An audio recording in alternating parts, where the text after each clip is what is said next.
Bismillahirrahmanirrahim. Assalamu alaikum wa rahmatullahi wa barakatuhu. Welcome to another episode of the Sacred Power in the Sacred Month series. Before we start this episode, let me just make dua that we are coming to the end of Ramadan, and inshallah, Bismillahirrahmanirrahim. I pray that this episode gives you clarity, gives you understanding, and gives you a roadmap to your sacred power. And I pray that Allah subhanahu wa ta'ala put barakah in your time in listening to this. May Allah subhanahu wa ta'ala put barakah in my time doing this. Ameen, ameen, ya Rabbal Alameen. So today's episode is about intuition.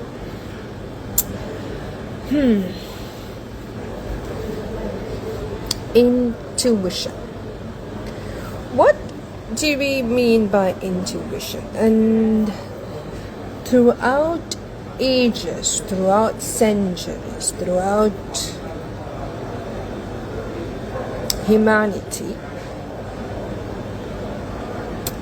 a female intuition has always been hailed as an impressive power, and that is true. But not every sacred female has the same level of strength or power of intuition. Some sacred females have it stronger, some have it weaker. And you may wonder, what are you talking about, Riz? Are you talking about psychic powers? Are you talking about psychic abilities? Are you talking about understanding energy? I'm talking about everything. Literally everything. So as a sacred female, you are blessed with a sacred womb. There's no doubt about it. If you're confused, your purpose on earth, just look at your sacred womb and understand that you're not created by Allah subhanahu wa ta'ala just to pop out babies. Even though that's an important thing, that's not your job. Your job is to create a certain energetic field on earth through the frequency of your sacred space. But you clearly don't understand that. Y'all are all struggling with that, and y'all are struggling with it because of societal conditions, about things that you need to get done, things that you need to achieve, things that needs to happen. For example, many of y'all are considering marriage, want to get married, looking for a partner, yada yada yada, and struggling. And I'm not saying it's wrong.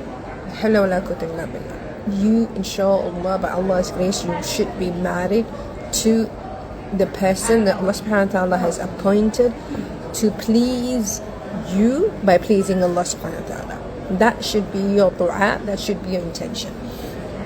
But we seem to deplete our sacred space energy.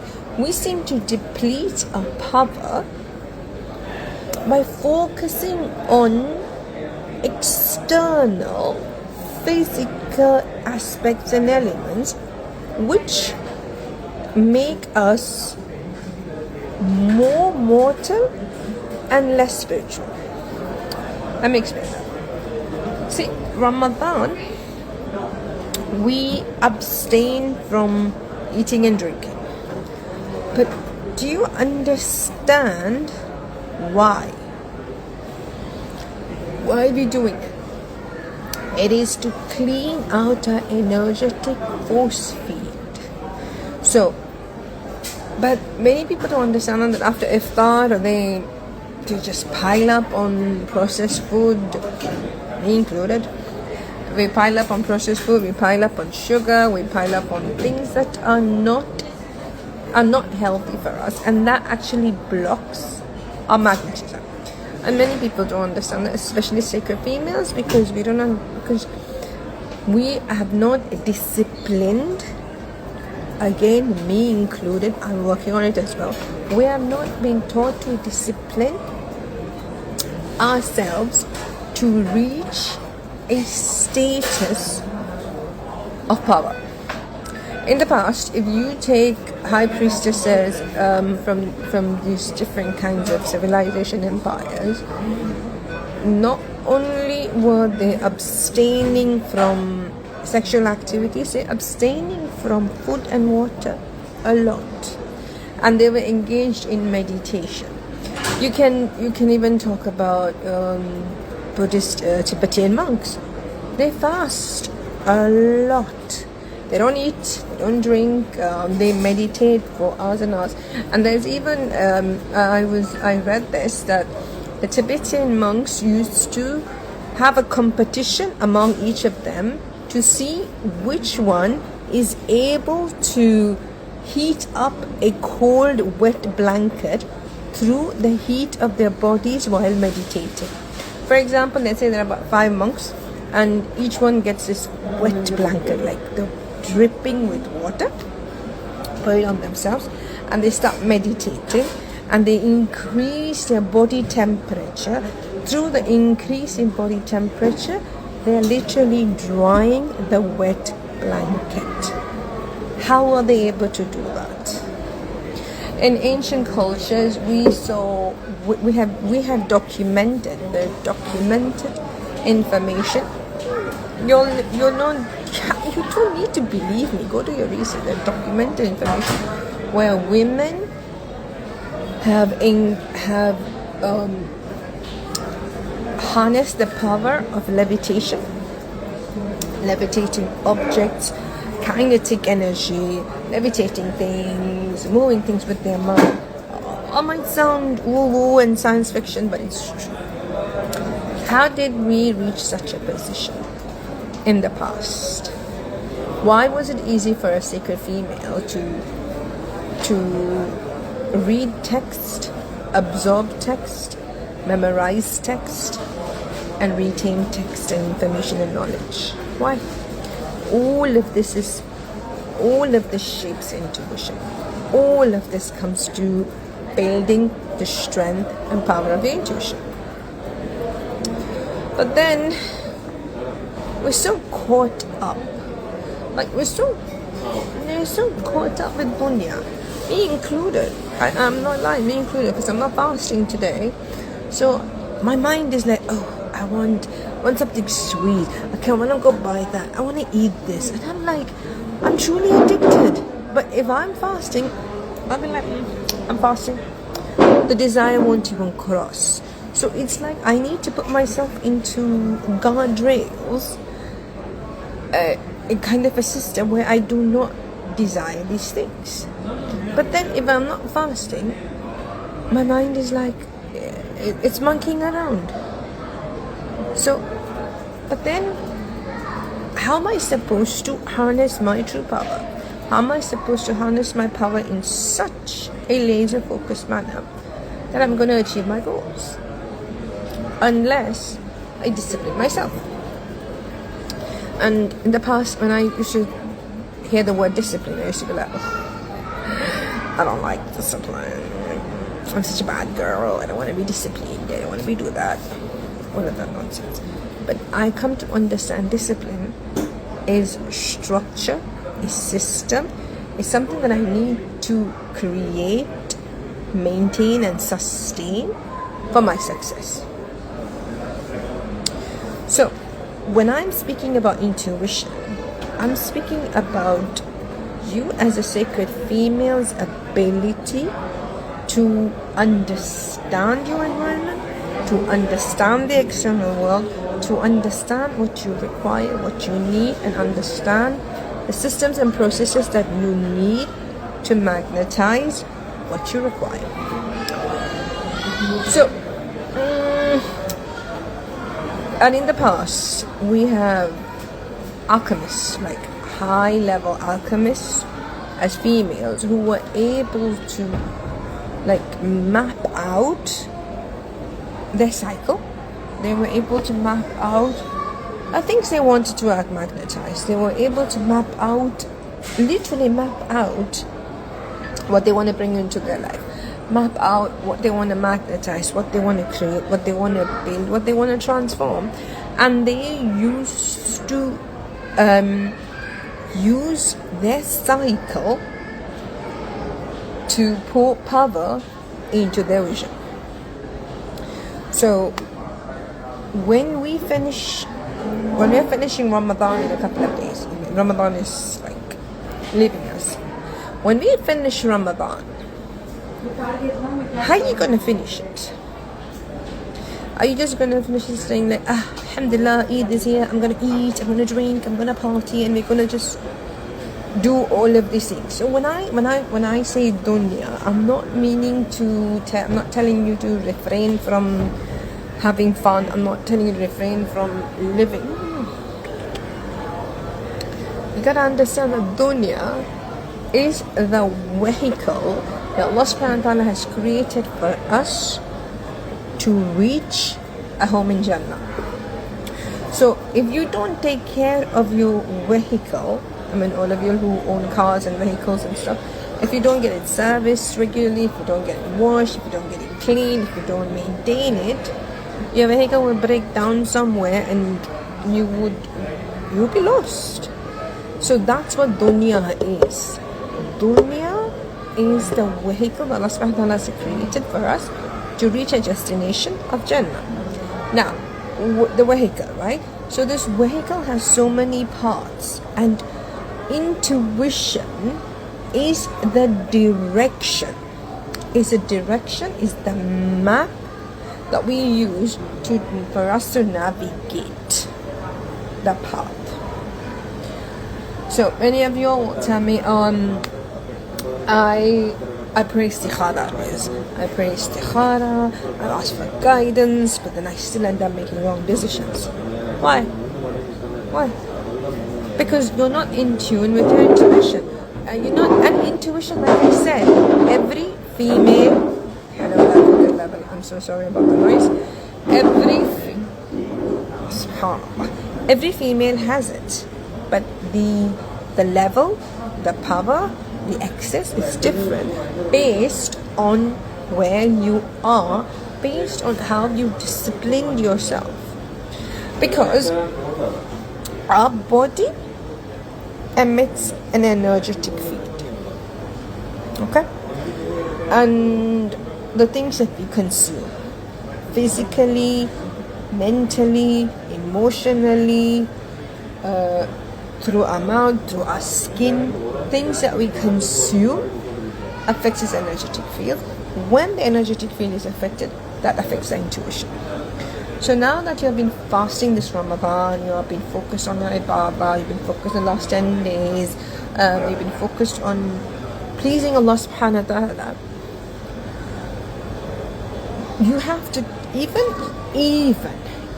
if you were not able to even if you are not strong at the beginning of Ramadan, or even if you're not being able to harness all that power at the beginning of Ramadan, and you come to the last couple of days, like today's the 27th of Ramadan, so we got 2 or 3 days left, don't lose hope. Don't lose hope. Even after Ramadan ends, we have the 6 days of Shawwal. So you can fast for 6 days of Shawwal. You can fast straight up after Ramadan the 6 days, or you can split it up in Shawwal to fast, which means Shawwal is also a very powerful month. Rasulullah has told us that we can fast, and it's a sunnah to do it. So don't lose hope. Now we have a couple of days. All I want you to do is, I want you to sit with yourself and ask yourself, what am I gonna do when Ramadan ends? What do I want? What am I gonna magnetize? What am I gonna create? What transformation am I gonna create? What kind of a life do I want post Ramadan? And even if you have one night of Ramadan, that's enough for you to make dua, for you to put that thing into process, put it into action, to ask Allah subhanahu wa ta'ala for guidance and help. So what I suggest you to do is intuition. You have to make the intention that your intuition is going to scale up so high after Ramadan, because Ramadan is the training space. It's the school that you went to understand and like hone in your intuition into your true sacred female power. So I had suggest you, these are a couple of steps I want you to do. So you decide what you want after Ramadan, what you want to do. What you want to do after Ramadan? What kind of life do you want to create after Ramadan? And when I say kind of life, do not stick with the physical, because physical limits us. Don't tell me, oh, I want $100,000 raise. I want this. I want a man. I want a house. Alhamdulillah, all amazing things. But I want you to go beyond the physical. Because for you to collapse energy into creating physical, you need to work on energy first. Intuition is energy. Intuition you can't touch. It's not physical. It is not an object. It's energy. So for you to collapse energy into matter, you need to understand energy and accept and like harness and pull in the energy you want. So on any of these nights, sit down and truly take stock of your life.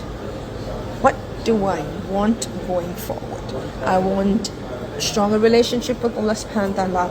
I want I will literally tell you some things. Please define intuition. Honey, I define intuition at the beginning of this episode. You can check it out.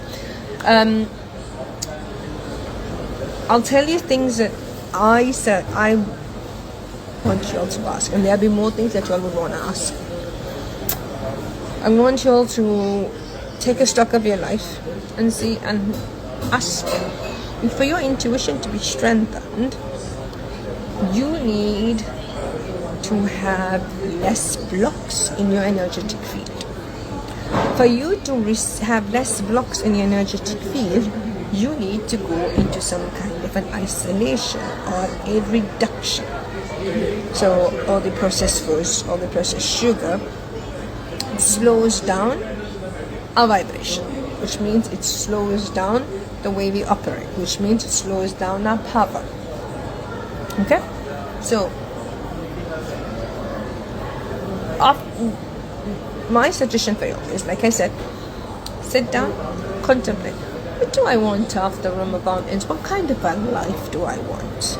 Well, first of all, I want my relationship with Allah subhanahu wa ta'ala to be strengthened. I want, and how do you want it strengthened? Like, what do you want it to look like? Oh, I want to be able to completely rely upon Allah subhanahu wa ta'ala, have complete tawakkul, even in times of stress and fear, and I know that Allah subhanahu wa ta'ala has me completely, and I will be saved, I will be protected, I will be guided, just like Musa alayhi salam was. Number two, I would tell you all is regarding your qareen. So something I've been telling my kids, I've been telling them, like, for you to reach this kind of success in dunya and akhirah, you need to get hold of your qareen. You can't let your qareen go haywire.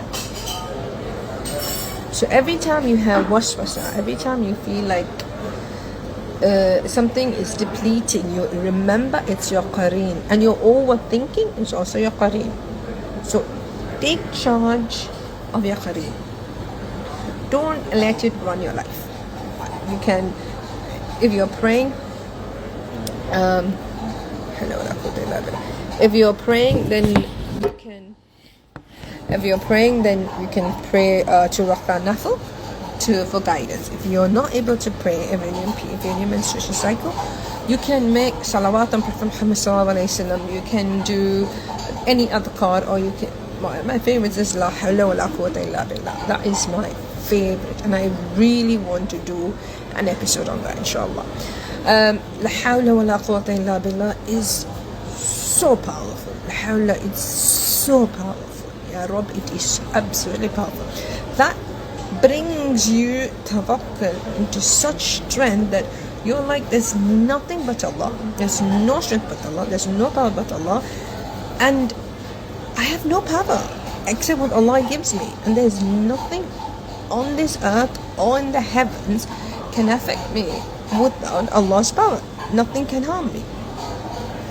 So do these adhkars to get your qareen under your thumb. Very, very, very important. And number three is, first I said, focus on your connection with Allah, get your qareen under control. 3, be stingy with your time. I mean stingy with your time. What we don't understand is everything around us is done to take our attention, and our attention is worth more than any treasures in dunya. So be very stingy with your time. Be careful, be very focused on where you're spending time, what is the place you're spending your time in, who are the people that you're surrounded by, because all of these places and people, they absorb your energy. Even things like, I was listening to a metaphysical video where they were telling us, which I've always told you, like, our touch is so powerful that whatever we touch, we absorb the energy of that object. So don't go around touching things willy-nilly. Please, be careful. Be careful of what you touch, be careful where you go, be careful of the places, because there are all energies around that, and your intuition will get blocked if you just absorb unnecessary things through your touch. Your skin, be wary of what you put on your skin, be wary of what you consume, like I said, what you eat, what you drink, what you see on social media, what you watch. All of this affects your intuition. And let me give you a strict warning.